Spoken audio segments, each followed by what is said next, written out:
Les filles qui ont tourné, je lui renvoie à son. Je lui fais Ah, c'est lui. C'est un de ses chefs-d'œuvre. Le repas, ou alors il leur passe à la même heure la semaine prochaine.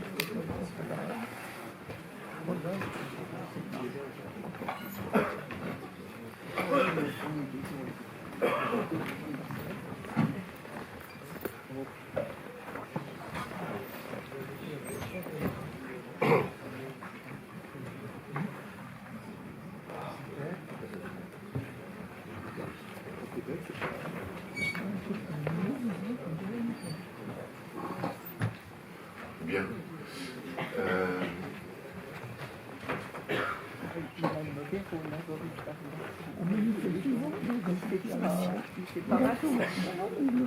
Donc, après la projection, Bernard, peut-être quelques mots pour raccorder avec notre discussion de samedi dernier, puisque samedi dernier, on peut dire qu'on a fait en quelque sorte connaissance avec Boris Barnett, puisqu'on a vu un de ses premiers films, La Maison de la rue Troubnaïa, donc 1928. Puis jeudi, on a vu Okraïna, qui est son premier film parlant et sonore en 1933.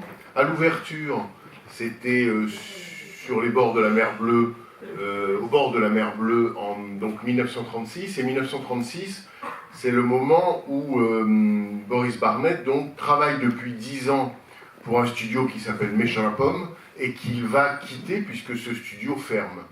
Est-ce que tu peux, alors évidemment de manière synthétique, nous dire ce qui s'est passé entre 1936 et ce film 1944 pour Boris Barnett, puisque ce sont des années compliquées, des années d'hésitation, d'errance. Bref, est-ce que tu peux nous résumer comment de Moscou il s'est retrouvé à Erevan pour ce film-ci en 1944, en passant par Alma-Ata? Voilà, vous avez 5 minutes. Bon, plus une. Bon, alors 36, c'est aussi le début, ou depuis un an, le début de la Grande Terreur en Union soviétique. Donc les studios, le studio Mejrapom ferme, comme beaucoup d'institutions. La direction du cinéma se rigidifie, l'esthétique aussi. Et la production ralentit. Barnett ne tourne pas pendant 3 ans, il tourne en 1939 un film en principe conforme aux exigences du moment, avec productivité et sabotage, qui n'est pas un succès mais qui existe. Productivité et sabotage, qui sont les sujets qui sont les mamelles du cinéma soviétique ou de l'époque, de 1939. Bon, et le film suivant, qui est un film dans une période de très relative détente en 40, écrit par Erdmann et Volpin, qui sont des satiristes, qui ont eu du succès. Erdmann n'a pas eu de succès, a eu du succès au théâtre et a dû se tourner vers le cinéma. Ils ont écrit des films, des comédies à succès aussi, donc ils n'ont pas le droit de venir à Moscou, mais ils peuvent travailler et ils font en général des films à succès. Donc ce film, qui s'appelle Le Vieux Jockey, est interdit au tout début de la guerre, en 41. Il est entrepris en 1939. En 1941, les studios se concentrent sur la... Je te coupe un instant à propos du Vieux Jockey. Oui, bah, ça fait déjà plus qu'on va voir, non? Non, pas qu'on va voir, mais Le Vieux Jockey en 1940, il le tourne à Mosfilm, comme le film précédent, donc il est encore à ce moment-là à Moscou, mais il y a une chose drôle que tu racontes dans ton livre à propos du Vieux Jockey, c'est qu'à ce moment-là, Eisenstein est directeur artistique du studio Mosfilm, et à la fois il défend Barnett et il défend Le Vieux Jockey, et en même temps il reproche au film une chose qui est drôle, c'est qu'il dit Barnett s'est contenté de reproduire le scénario, il n'a fait que filmer le scénario. Et je pense que c'est la seule fois de toute la vie de Barnett où on lui aura fait ce reproche, puisque généralement c'est absolument l'inverse que on lui reproche, c'est-à-dire de ne pas suivre justement le scénario. Et là, Eisenstein trouve que Le Vieux Jockey vraiment est un film un peu, disons, où il ne s'est pas donné beaucoup de mal et il n'a pas transfiguré l'histoire. Oui, Eisenstein à l'époque pensait que de son côté, tandis qu'il travaillait, qu'il avait un grand succès avec Alexandre Nevsky et qu'il commençait à travailler sur Ivan le Terrible, que le temps était venu pour le cinéma soviétique de s'intéresser à la vie quotidienne soviétique ou à la vie soviétique, quotidienne plus, moins. Donc il a défendu ce film. Les films qui ont été faits sous sa présidence, sous sa direction du studio, direction assez distante mais quand même assez énergique, étaient des films sur le quotidien de l'armée, dans le cas d'un film de Constantin Youdin, dont vous verrez d'ailleurs le dernier film tout à l'heure, et le cas de Barnett, le vieux jockey. Bon, le vieux jockey montre des situations de vie quotidienne et de loisirs à Moscou et la passion pour les courses, pour l'hippodrome. C'est évidemment considéré par Jdanov, qui fait ses débuts là, comme une résurgence du capitalisme.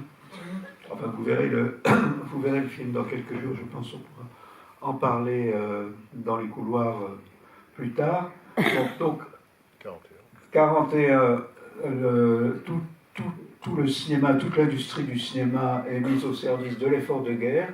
Donc au départ, dans l'hésitation du départ, on tourne plutôt des courts-métrages d'agitation. Et parallèlement, le cinéma se déplace de Moscou au Kazakhstan, à Alma-Ata, où la production continue, qui est d'abord pendant un an la production de courts-métrages d'agitation qui sont regroupés dans des films avec 3-4 sujets. Barnett en fait 2, dont un correct, et le deuxième est très très passionnant. Il est retiré assez vite. Le deuxième, ce sont des scènes de la vie en Pologne occupée, mais évidemment la Pologne, ça ne trompe pas grand monde, ça ne trompe pas en tout cas ceux qui surveillent les films, et le film est assez rapidement retiré de l'anthologie du film à épisode dans lequel il se trouvait. Après un an, il peut faire un film également sur l'occupation, un film qui s'appelle Un brave garçon, qui s'appelle dans un premier temps Ceux de Novgorod, allusion indirecte à Alexandre Nevsky, et le film est rebaptisé Un brave garçon pour indiquer davantage que ce n'est pas une épopée, que c'est plutôt un film sur le quotidien de la résistance. Le film est néanmoins interdit, ne sera présenté en rétrospective, en cinémathèque qu'en 92. Voilà. Et finalement, la guerre se termine, les studios d'Alma-Ata commencent à se vider, Eisenstein est là pour terminer Ivan le Terrible, et les cinéastes se dispersent, soit reviennent dans leurs studios, soit, c'est le cas de Barnett, et en particulier le cas de Barnett, ne rentre pas à Mosfilm. Donc il n'est pas vraiment désiré à Mosfilm, d'une part, et d'autre part, il s'agit d'aider. Il est en revanche bien vu sur le plan professionnel, et on l'envoie là où ça peut servir pour aider à reconstruire le cinéma. Alors on va l'envoyer d'abord, comme on a vu ici, en Arménie, à Yerevan, où il se retrouve. La suite sera l'occasion d'une autre conversation peut-être. Il est donc envoyé à Yerevan, au studio Armen Film, qui sont des studios anciens, qui portent le nom d'un pionnier, Amo Bek Nazarian, et pour tourner un film qui est, comme un grand nombre de films du moment, un film d'occupation et de résistance populaire. Alors cette chose curieuse, le film est tourné à la fin de la guerre, en 1944, il est terminé pour les jours de la victoire, pour le début mai 1945, mais c'est encore un film de l'esprit de guerre, comme celui qu'on trouve dans d'autres films sur l'occupation, sur la résistance, comme ceux que je mentionnais étaient surtout le plus connu en France, c'est L'Arc-en-Ciel de Marc Donskoy, qui est un film qui a été beaucoup vu à la Libération et dans les ciné-clubs pendant de nombreuses années. et le troisième étant également le même genre d'histoire avec un twist dont on ne parlera pas ici, sont des films sur des communautés sous l'occupation, qui éprouvent la cruauté de l'occupation et qui résistent de manière différente, où chaque partie de la population se définit, que ce soit la majorité de la population résiste, l'autre, il y a évidemment il y a des termes incertains, comme l'acteur et le professeur qui viennent en scène dans ce film-ci, et il y a ceux qui décident de collaborer. Il y a un personnage féminin dans L'Arc-en-Ciel, qui est un film féminin, assez féminin, avec beaucoup de personnages féminins, et comme le mouchard dans celui-ci, qui sont bien évidemment punis à la fin. Donc ce film est un film encore de l'époque de guerre, et c'est un film où le lieu, la communauté existe par elle-même, avec un peu, éventuellement pour le dénouement, l'arrivée de l'armée de libération, mais pendant tout le film, il s'agit d'une communauté isolée, et ce qui a été défini beaucoup plus tard, c'est cette période de la guerre a été définie beaucoup plus tard comme une période de déstalinisation spontanée, c'est-à-dire qu'il n'est pas question de la hiérarchie, il est parfois question d'ordre, mais qui sont toujours de caractère militaire, mais il n'est pas question ni de la hiérarchie, ni du rôle du parti, qui était très important dans les tout premiers films de la guerre, le secrétaire du Rajcom, etc. Et voilà, donc c'est un moment très très court et très intense du cinéma soviétique, comme si évidemment la distance de Moscou avait servi à dynamiser ce cinéma et à prendre des libertés. Alors les libertés, Barnett sait les prendre quand il est loin du centre de Moscou. Il se trouve évidemment plus libre. Les fameux écarts du scénario seront moins contrôlés, seront contrôlés après coup. Enfin, ça passera pas toujours, mais enfin, il peut se permettre ce type d'effort, de tentative de liberté. Voilà, donc il tourne ce film à Yerevan avec un studio dévasté, mais néanmoins un personnel très professionnel. Bon, il y a l'opérateur, par exemple, Karen Gevorkian, est le père d'un réalisateur assez célèbre il y a une quinzaine d'années.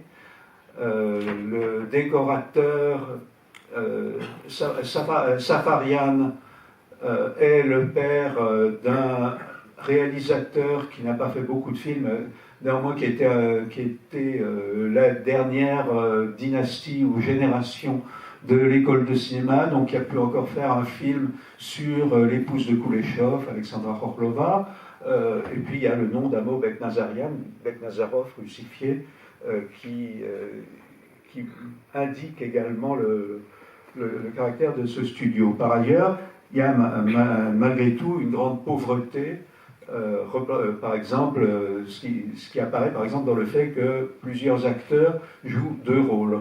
Barnett étant très pinailleur sur le choix des comédiens, n'ayant pas les acteurs qu'il souhaitait à sa disposition, dans ce film, comme dans le suivant, L'exploit d'un agent secret, utilise plusieurs acteurs, double plusieurs acteurs à l'aide de maquillage, qui est une grande... ce pourquoi Barnett a beaucoup de goût. Maquiller les acteurs depuis Miss Mend, c'est une des choses importantes pour lui. Et d'ailleurs, lui-même, Barnett à l'époque, a 42 ans. Et vous avez vu que son maquillage en officier nazi est un maquillage qui le vieillit très nettement. Ce qui ne vieillit pas, c'est sa voix, où on reconnaît son accent assez caractéristique.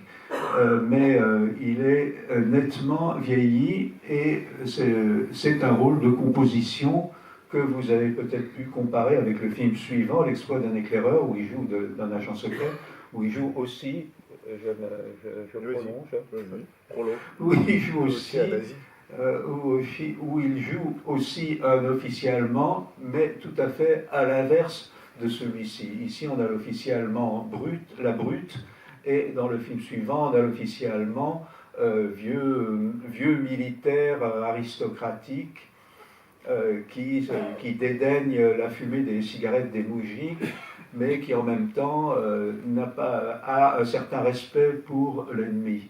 Voilà, donc ce sont les étrangetés ou les particularités de ces films qui sont un peu des films de transition.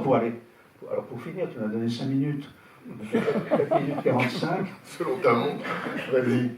Non, simplement, les pérégrinations de Barnett vont durer 15 ans quand même. Il est parti en 41, près de 15 ans. Il est parti en 41 de Moscou, et au lieu de revenir, il va être baladé à travers tous les studios, 3 fois de suite à Kiev, mais aussi à Sverdlovsk, avec des retours à Moscou pour un projet qui ne se fera pas, etc. etc. Et c'est qu'en 1955 qu'il va revenir à Moscou, où il sera accueilli de nouveau à Mosfilm pour terminer pour les 6 dernières années, 6-7 années de sa carrière, sur lesquelles là aussi il faudra revenir, parce qu'il y a des moments faibles, et il y a également des moments très très forts.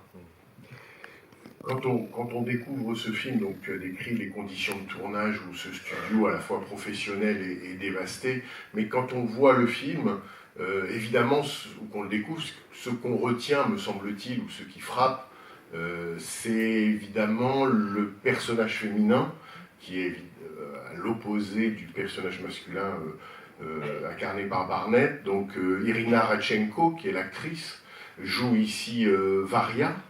On la découvre à tous les sens du terme, comme eux-mêmes les personnages la découvrent, et j'avais envie de dire, on la regarde comme le pilote soviétique la regarde quand elle arrive au grenier. C'est-à-dire qu'il y a de toute évidence là un régime particulier pour son personnage. J'ai même le sentiment qu'elle est éclairée à la différence des autres, et que même de son visage sort une lumière qui n'appartient qu'à elle. Toujours est-il que, voilà, quelle est cette actrice qui, littéralement, irradie le film et les personnages et les spectateurs? L'actrice, c'était une étudiante du VGIC, de l'école de cinéma, que Barnett a choisie, qui a tenu ce rôle, qui a été admirée dans la première réunion, la première discussion après projection à la Maison du Cinéma.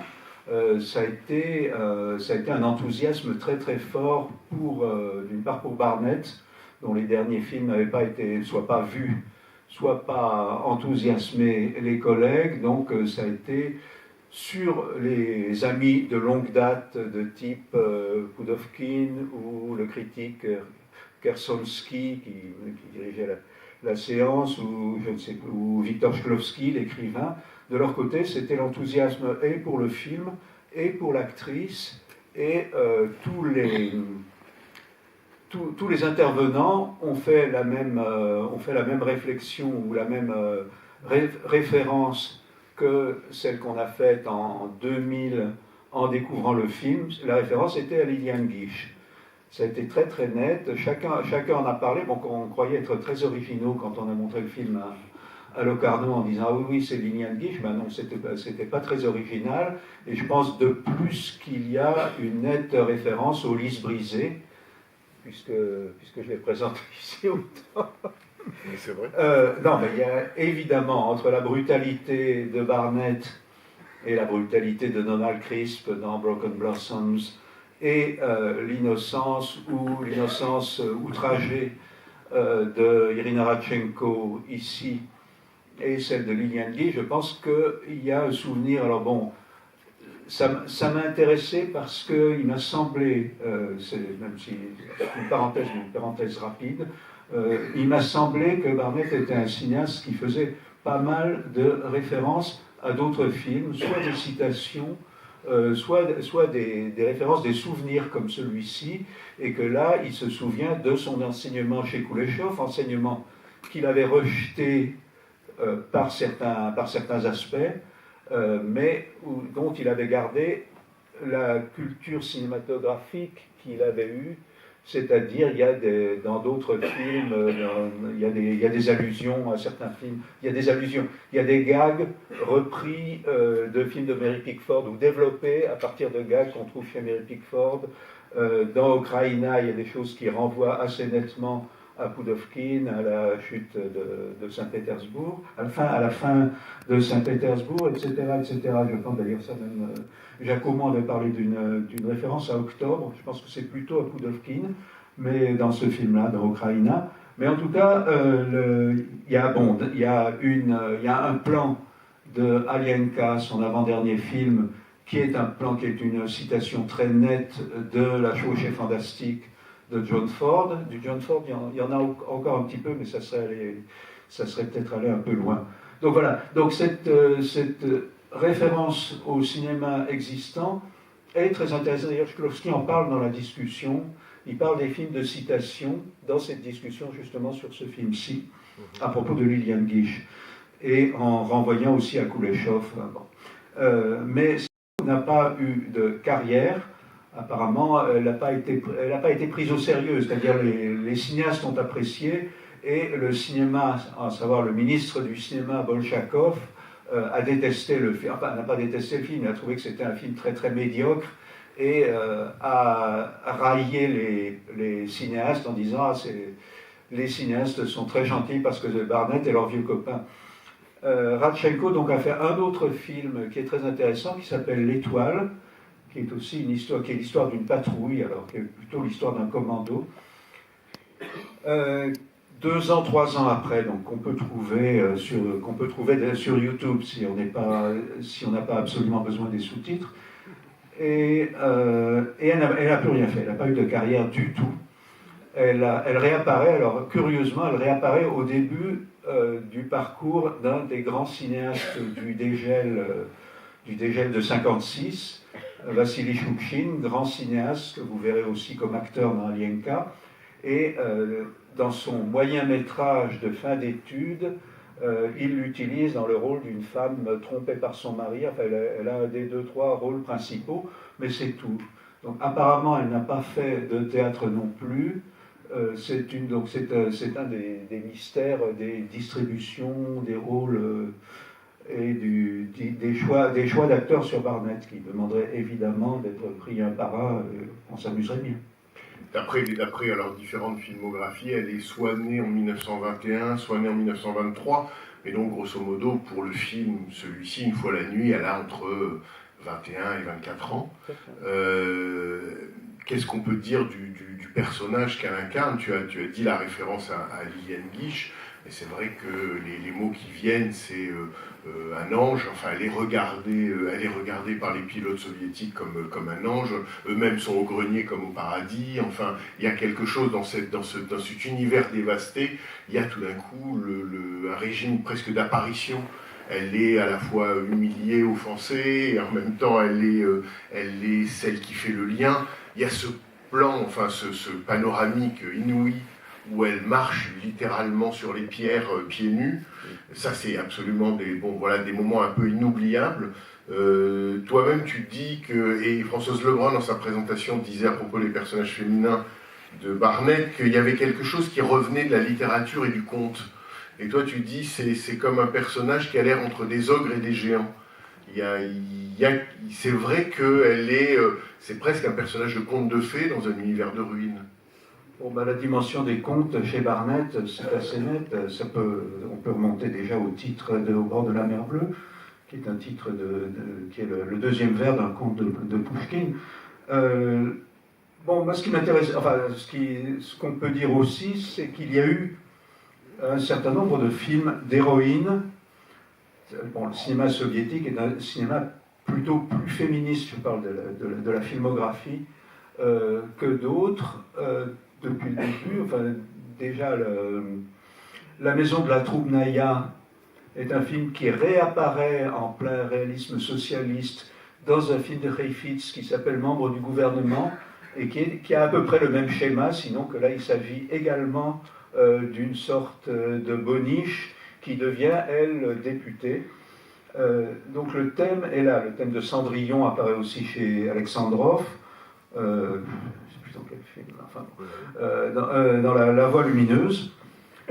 Et surtout au moment de l'invasion, les personnages d'héroïnes féminines sont très nets. Il n'y en a pas énormément, mais ils sont très mis en avant. Alors il y en a un qui est le plus célèbre parce que vous en avez vu des images, mais vous n'avez pas vu le film. C'est le personnage de Zoya, qui est un film dont des plans réapparaissent plusieurs fois chez Godard, et en particulier dans les histoires du cinéma. Alors elle ne marche pas sur les pierres, elle marche pieds nus sur la neige. C'est une espèce de Jeanne d'Arc du cinéma soviétique, inspirée par une héroïne de la vie réelle, probablement magnifiée par la propagande.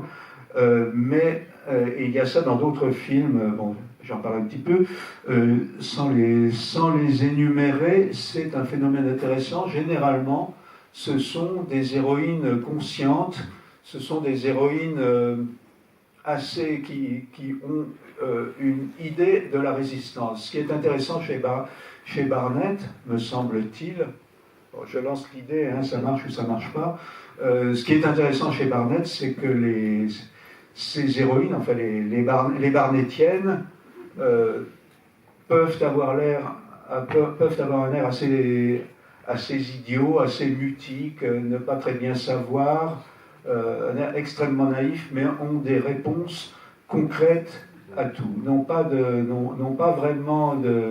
Pas nécessairement d'idées, mais des réponses à tout. C'est très frappant en revoyant celui auquel on ne penserait pas, la jeune fille au carton à chapeau.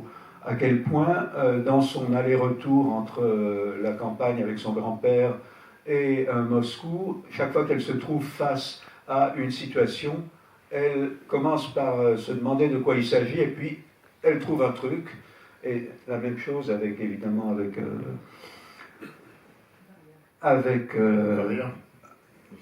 Laria, bien sûr, oui, sautons par-dessus les précédents, mais certainement la même chose aussi avec le personnage d'Au bord de la mer bleue. Hein. Ce ne sont pas des personnages, c'est pas elle, alors je me suis trompé d'ailleurs dans le livre, c'est pas elle qui fait ça pour faire le salut militaire de Voroshilov, c'est Sverlin, c'est le Turc. Donc il y a ce truc, elle a des réactions, elles ont des réactions précises, concrètes et physiques, bien sûr, à tout. Enfin, elle les invente. Quand il n'y en a pas, elle les invente. C'est-à-dire, c'est pas elle qui va dire peuple russe, défends-toi. Ce sont les intellectuels qui sont envoyés en piste. En revanche, c'est elle. Et je pense que c'est assez fréquent dans les films et chez les personnages féminins de Barnett.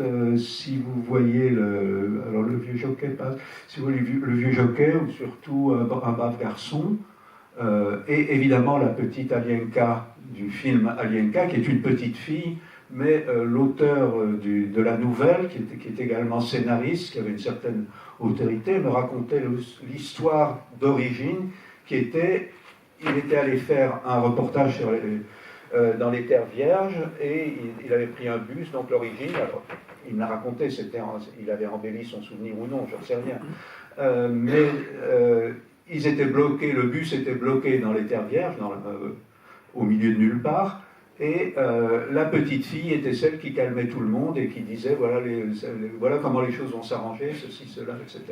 Donc voilà, il y a dans cette espèce de définition qu'on peut essayer de donner des Barnettiennes, on peut tenir ceci, dont celle-ci est une des plus représentatives, je pense, on peut en tout cas donner ces indications-là. En tout cas, dans le film, il y a des moments qui ressemblent à ce que tu décris. Le moment où elle s'aperçoit que les uniformes sont à la vue de l'ennemi, qu'il y a les épaulettes, les galons, et comment elle s'en saisit ou comment elle jette les uniformes sous l'évier ou dans un recoin pour que cela disparaisse, ou lorsqu'elle sent bien que depuis 3 jours elle n'a pas pu monter au grenier et qu'elle attend que la mère qui la surveille s'endorme, elle a déjà préparé toutes les victuailles possibles sous le lit. Donc on voit bien qu'elle est sinon rusée, du moins organisée, et effectivement elle sait ce que sont les besoins concrets. et y compris les besoins, j'allais dire, affectifs que peuvent éprouver des soldats déracinés, comment elle leur apporte à eux un soutien, on pourrait dire, psychologique, sentimental, comment elle les caresse, comment elle leur parle, comment elle lit la lettre, comment elle s'identifie à la lettre qu'elle lit.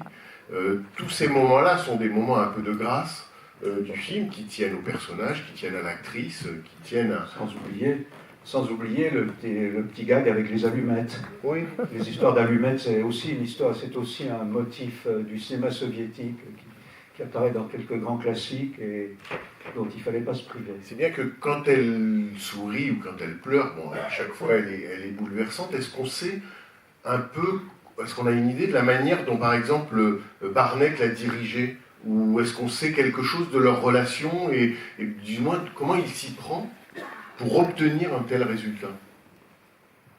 Il a écrit, il n'a pas beaucoup écrit, mais il a écrit un petit peu, surtout dans les années 30, sur la direction, mais les choses qu'il a écrites ne sont pas très... C'est pas bouleversant, sur les choses. C'est un béaba, c'est quelque chose d'assez simple du réalisateur, c'est-à-dire une affaire de familiarisation, de patience, de non-direction. Là où la direction serait trop lourde, je pense qu'on a une meilleure clé si on regarde ces choix d'acteurs, parce qu'il y a des mélanges d'acteurs ultra professionnels, de grands acteurs. Pas là il y a Barnett qui est un acteur ultra professionnel, et on le voit aussi dans les films qu'il n'a pas réalisé. Lui, il a joué dans quelques films, y compris un juste après la guerre, dirigé par d'autres. Il y a Boris Andreïev, qui est le héros, celui qui arrive, qui était en train de devenir le héros populaire du cinéma de guerre soviétique. Celui qui revient à la toute fin. Celui qui revient à la fin. Bon, lui, il avait joué dans Deux combattants, et il allait jouer dans le grand film post-guerre, le chant de la terre sibérienne de Pierriette, des choses comme ça. Mais dans les autres films, ou dans des films par exemple comme Alienka, et c'est très intéressant. Alienka, c'est un film à épisodes. Donc il y a la petite fille qui traverse le film, et puis qui rencontre des histoires donc qui croisent des vies. De ce côté-là, le principe est très simple. Et là, il y a des choix d'acteurs assez intéressants qui sont des choix à la fois d'acteurs ultra connus, un acteur ultra connu comme second plan, grand second plan, moitié vedette, sur lequel d'ailleurs il y a eu un film du Canadien, assez curieux, un film essai fait par un Canadien américain, j'oublie son nom, mais donc Jarov, grand acteur mais pas une vedette, refusant un rôle parce qu'il dit qu'il ne fait qu'entrer et sortir, et c'est repris par Bogolyubov, qui était l'acteur qu'avait découvert Barnett pour Okraïna. Les deux acteurs d'Okraïna, les deux jeunes d'Okraïna, c'est la première fois qu'ils sont au cinéma. Ils ont une expérience du théâtre, comme l'allemand d'ailleurs, et ils ont une expérience du théâtre, mais ils sont pour la première fois au cinéma. Et ensuite, il va les réutiliser plusieurs fois. Donc là, on a quelque chose d'assez net. Il utilise le professionnalisme. Là, on est encore au Mejrapom, donc il utilise ses copains du Mejrapom, comme Komarov, qu'il a utilisé dans beaucoup de films, et qui est chaque fois très très lourdement maquillé et méconnaissable. On ne perçoit pas le maquillage. Là aussi, c'est un point intéressant. De même que là, on n'est pas sûr que Barnett n'ait pas vieilli d'un seul coup pendant la guerre, alors qu'en fait, c'est un véritable maquillage de cinéma. Pour revenir à Alienka, il y a également un acteur de théâtre qu'on lui impose. Il est en discussion, il n'est pas dans la situation où on devrait lui imposer des choses, mais il discute avec le studio qui lui dit on a un acteur absolument certain pour ce rôle-ci, et il tourne un peu avec lui. On l'a découvert au dernier moment parce qu'on en a trouvé une photo. Donc il tourne une ou deux scènes avec lui, et puis il décide que non, et il veut absolument le Vassili Choukchine dont je parlais à l'instant, qui est en train de devenir un acteur assez réputé, et il obtient par un par un mélange de diplomatie et d'obstination, il obtient Choukchine pour le rôle qui effectivement remonte le film dans un des derniers épisodes, qui fait un petit peu un épisode à lui tout seul. Voilà. Donc les choix d'acteurs sont importants, plus les choix d'acteurs non professionnels, bien sûr, qui peuvent traverser un film et donner soit une forme de naturel, bon, par exemple le père, l'allemand dans Ukraina, l'allemand, qui est le père de l'écrivain Nikolai Erdmann, qui avait écrit entre autres la Maison de la Troubnaïa. Donc Robert Erdmann, qui a joué 2 rôles, qui a joué ça, et puis qui a joué tout de suite après une comédie musicale d'Alexandrov. Donc, utilisation d'acteurs naturels, entre guillemets, et utilisation d'acteurs ultra-professionnels, avec un dosage, et évidemment avec les actrices, le plus souvent une actrice qui est au centre du film et qui ne réapparaîtra pas. Il n'y a que deux actrices qui ont joué dans 2 films de Barnett. C'est Elena Kuzmina qui a été sa femme pendant ces années-là, et Zoya Fyodorova qui était déjà une star et qui a joué un film et qui après a été emprisonnée, sortie, a été libérée et joue un tout petit rôle, d'ailleurs assez mal, dans le film de son retour à Moscou.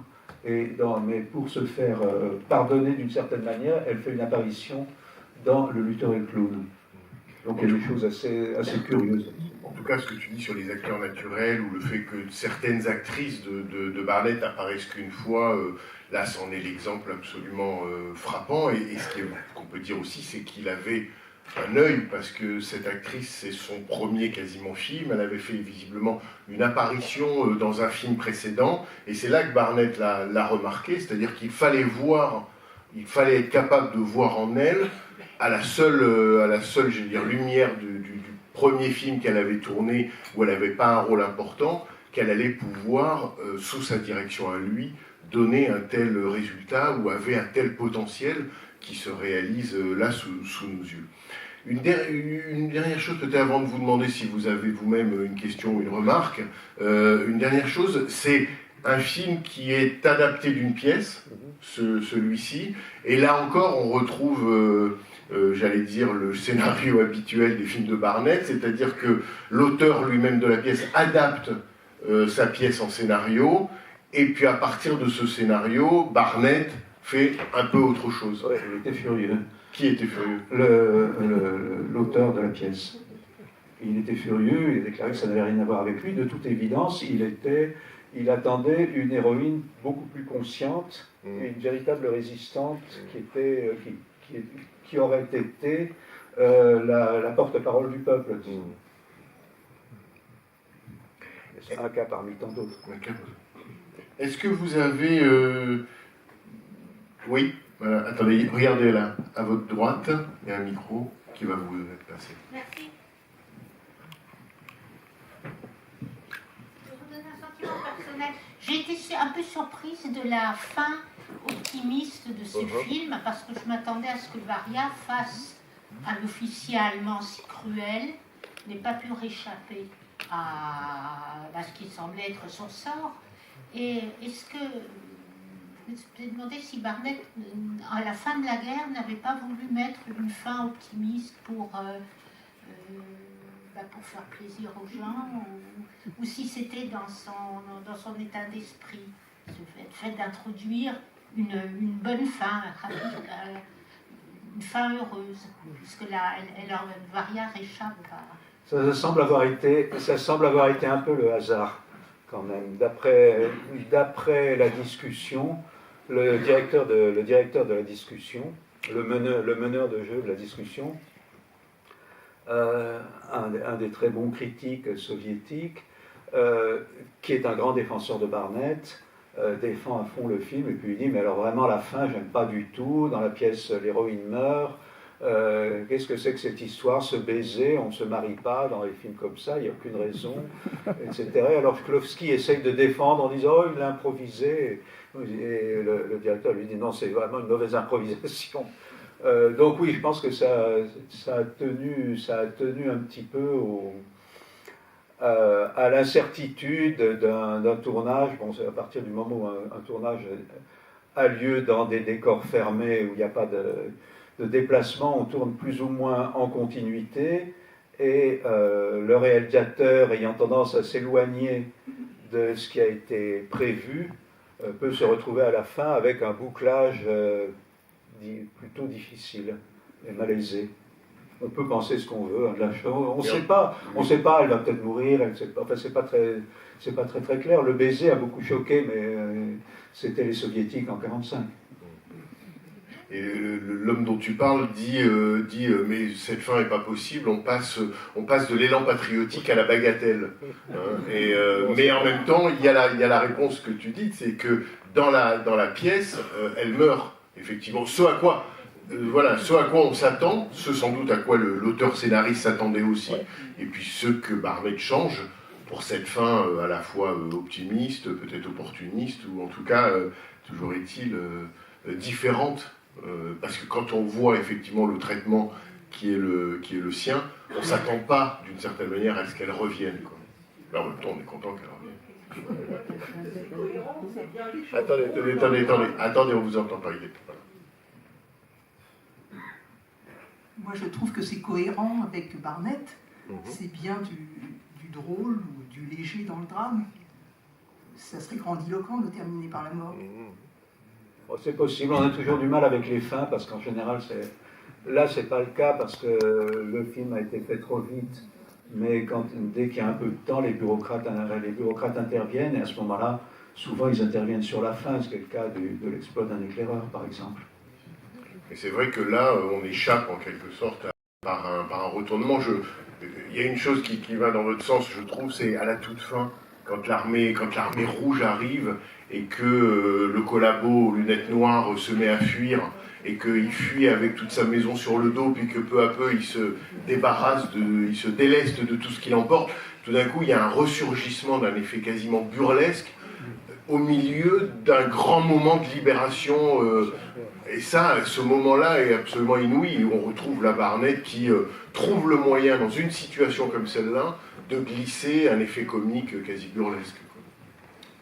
Oui, ce qui m'a frappé, moi, c'est la photographie, c'est ce noir et blanc contrasté. On retrouve un peu la patte des réalisateurs russes, Eisenstein. Je pense à la scène au début où les aviateurs s'échappent de l'avion. Complètement, oui, bien sûr. Les éclairages, les projecteurs, tout ça. Qu'est-ce que... L'escalier. L'escalier, voilà. Et qu'est-ce que vous pensez de ça?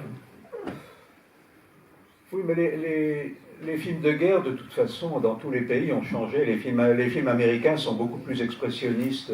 Les films de guerre américains sont plus expressionnistes que réalistes. C'est après la guerre qu'ils sont passés au réalisme. Et là, les trois films de guerre de Barnett sont différents les uns des autres.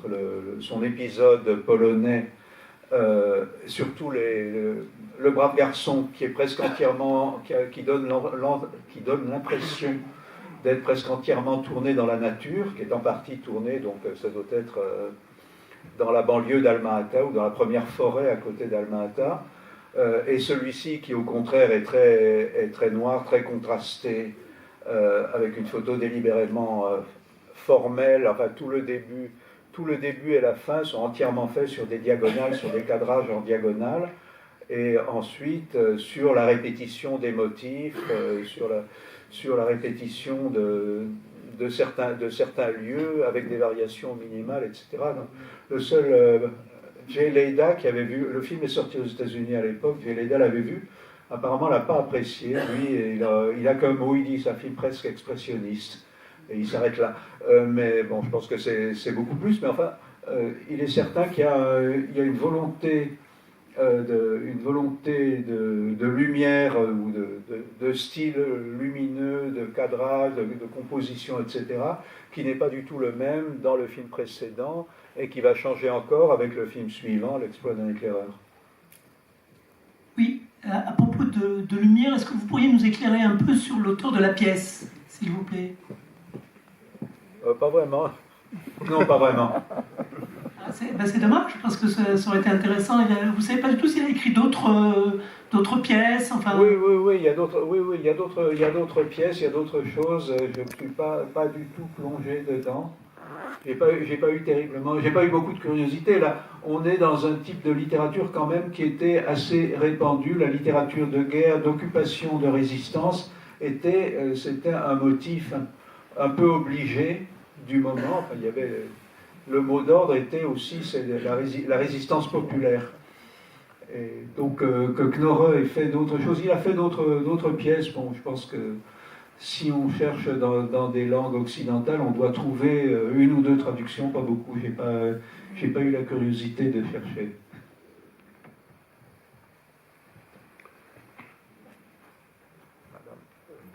Allez, bon, attendez.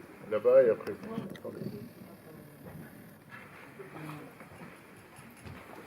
J'ai une question sur la musique. Le fond musical du début du film est vraiment très très fort. Enfin, on a l'impression qu'il met vraiment le paquet sur la musique, alors que les événements décrits, à mon avis, ne le justifient pas. Et après, je pense qu'il n'y a plus de musique dans le film.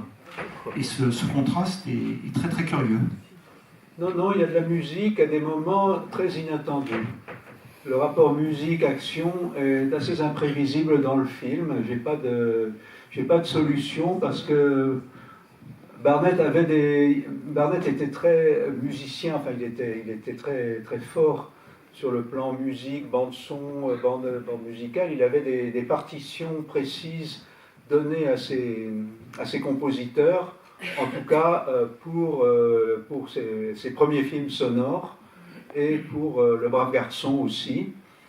Il y a des moments où soit il n'avait pas le temps, soit on ne lui a pas demandé son avis parce qu'il fallait, il n'a pas pu parce qu'il n'avait pas de temps de préparation, ou bien on ne lui a pas demandé son avis, ou bien le studio ou les autorités supérieures ont décidé de changer. Donc j'ai pas d'explication là-dessus. La musique du début, c'est normal, puisque c'est une scène d'action qui va être suivie plutôt par un huis clos, en grande partie par un huis clos, donc qu'il y ait une musique qui signale une action guerrière, s'ajoutant au type de cadrage qu'il y a là, qui sont quand même des cadrages très, très construits, ça ne me surprend pas beaucoup, donc que la même chose revienne à la fin, ça me paraît compréhensible aussi.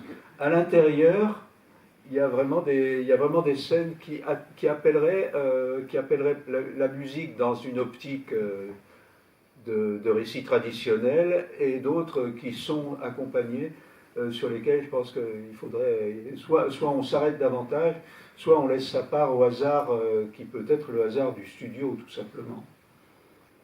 Donc pas de réponse là-dessus, sinon que Barnett en effet a sur certains films à la fin de sa vie, sur Le Lutteur et le Clown par exemple, qui est un film qu'il a repris en cours de route, il n'y a pas du tout de contrôle sur la musique. Il y a une musique de type film italien. Mais sur d'autres, au contraire, il y a, ou dans Alienka aussi, c'est un peu mou comme manière d'utiliser, de réutiliser un leitmotiv. Et sur d'autres, au contraire, il y a des idées très très spécifiques. Donc là, j'ai pas d'explication. Là, il y a la scène où elle chante. La scène où elle chante. Ouais. Oui, bon, ben ça c'est clair que c'est... Ça va dans le sens de ce que tu disais, dans le sens du personnage, c'est-à-dire trouver une réaction à une situation de danger, quoi. Donc elle chante pour donner l'impression que le bruit qu'on a entendu vient d'elle, en quelque sorte. C'est très beau ce qu'elle chante. Oui, allez-y. À propos de musique ou de son, moi j'étais très frappée par le son de Krainer. On a échangé 2 mots là-dessus. J'ai lu les pages que vous avez écrites là-dessus. Dans ce film-là, Il n'y a pas du tout, il n'y a pas le même aspect expérimental, il semblerait, du travail du son. Parce que ce que vous décrivez à propos de la fabrique du son sur le tournage dans l'Ukraine est très drôle et très improvisé. Donc je voulais vous demander ça, et j'ai une autre question qui est générale. Quels étaient les rapports de Boris Barnett avec les poètes? Je ne sais pas pourquoi je pensais à des gens comme Krisanowski, par exemple, sur le versant drôle, notamment. Bon, alors sur le son, effectivement, il y a une période des débuts du son qui est une période d'expérience, et à partir du moment où le son n'est plus une difficulté comme c'est le cas dans Ocarina, il y a une normalisation du son, et à partir de 35-36 dans tous les pays, sauf le Japon peut-être, à partir de 35-36, ce type d'expérimentation est pratiquement interdit. Ça fait pratiquement partie des fautes de grammaire cinématographique. Si vous regardez les films de langue en Europe, si vous prenez le Testament du Docteur Mabuse et Lilium, qui sont des films d'une hardiesse incroyable, et que vous regardez ce qu'il fait ensuite aux États-Unis, plus jamais, pas une fois aux États-Unis, il y a de chevauchement d'une réplique d'une scène sur une autre, par exemple. Le son off existe éventuellement, mais dans la mesure où il a pu être conçu dès le scénario. Ça ne fait pas partie des inventions, ou alors ce sont des inventions secrètes de la part des cinéastes. Sur les poètes?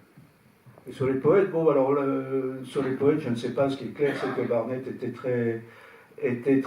très aimé et aimait beaucoup la compagnie des intellectuels. Il préférait visiblement, semble-t-il, la compagnie des intellectuels, des artistes, des peintres et des écrivains à celle des camarades de cinéma. Mais ça, c'est le genre de choses sur lesquelles, quand on lit une biographie, les biographes ont toujours tendance à écrire ce genre de choses. On vous dira toujours que l'enfant n'était pas très bon élève, mais qu'il s'intéressait à ceci, cela, il dévorait les récits d'aventure. Vous aurez toujours... alors donc, sur les relations avec les écrivains, il y a des photos, on sait qu'il a donc travaillé avec plusieurs écrivains, donc au début, plusieurs écrivains du groupe Imaginis, dans les deux comédies, dans la jeune fille au carton à chapeau et la troupe Naya. On sait qu'il a fréquenté Alyosha dans les années 30, sans travailler avec lui, et ainsi de suite. Il y a quelques lettres, ça ne donnait pas envie d'aller faire cette espèce de palmarès, que son premier biographe avait fait un peu ce palmarès, mais il avait fourré tous les noms qui pouvaient dans un sac, il avait un peu secoué, et puis ça faisait un petit peu le tableau d'honneur. Ah bah oui, il fréquentait dans un intellectuel, j'ai pas essayé de faire ça. Oui, bonjour, moi je reviens aux formes plastiques du film. J'étais très impressionné par l'esthétique de la ruine, qui fait que d'une école abandonnée comme ça, il arrive à en faire un espace à la Piranèse, quoi. Ça devient complètement labyrinthique, on ne sait pas trop où on va, personne ne se retrouve, c'est très très beau. Et par ailleurs aussi le côté très virtuose du montage à la fin, quand on dit tire et tout, on voit comme ça avec tout d'un coup tout se déclenche et ça devient complètement apocalyptique. Mais par contre, j'ai été un peu surpris par la direction d'acteur. Là, d'habitude, on a l'impression que tout vibre et tout. Là, on a l'impression que tout est dans une sorte un peu somnambulique. La jeune fille n'est pas tout à fait présente, elle est un peu ailleurs. Un personnage rampe pendant tout le film. Voilà, c'est très étrange comme impression, alors que d'habitude on a une sorte de vitalité, et là on a une sorte de temps un peu alandi. Je pense que vous avez raison. On peut se dire, alors là-dessus, on peut se dire que soit quelque chose qui était délibéré par rapport, pour donner une espèce d'accompagnement à ce personnage, qui est quand même le centre du film, dans l'absolu. Enfin, c'est en dehors du prologue et très peu de l'épilogue, c'est essentiellement, le film consiste essentiellement à la suivre, à suivre son parcours et à l'orchestrer avec des basses continues en suivant les choses.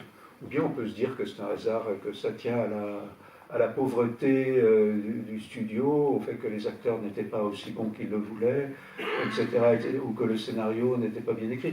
Là-dessus, le film est là et on réagit comme on réagit. Il n'y a pas de, mais je ne pense pas qu'une archéologie pourrait, une étude de la gestation du film même, pourrait donner faire pencher vers une explication ou l'autre.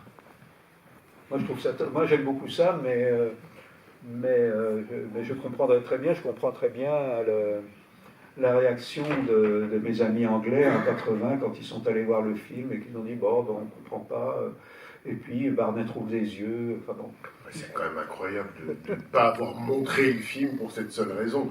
Quand tu vois l'actrice ou le personnage féminin, il y a quand même 2-3 raisons de projeter le film.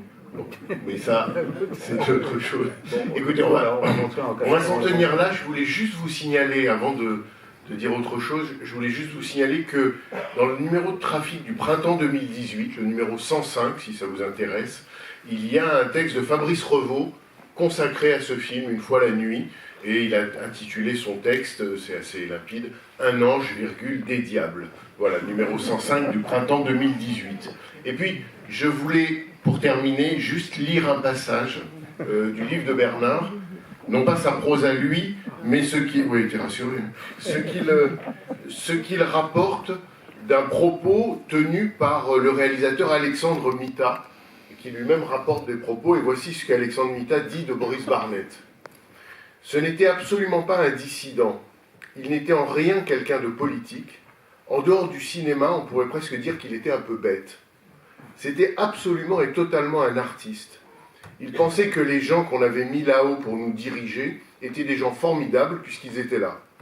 Il écoutait les discours et il avait très envie de mettre leur thèse en film. Mais il ne savait pas faire les stéréotypes que les bureaucrates lui donnaient. Il ne savait faire que la vie.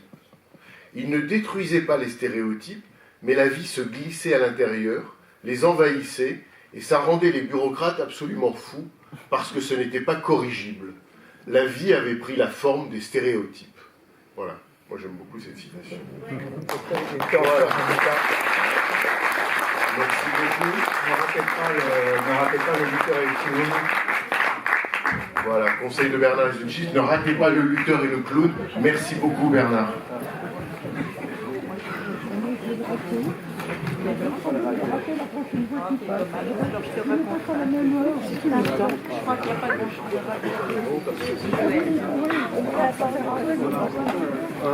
En tant que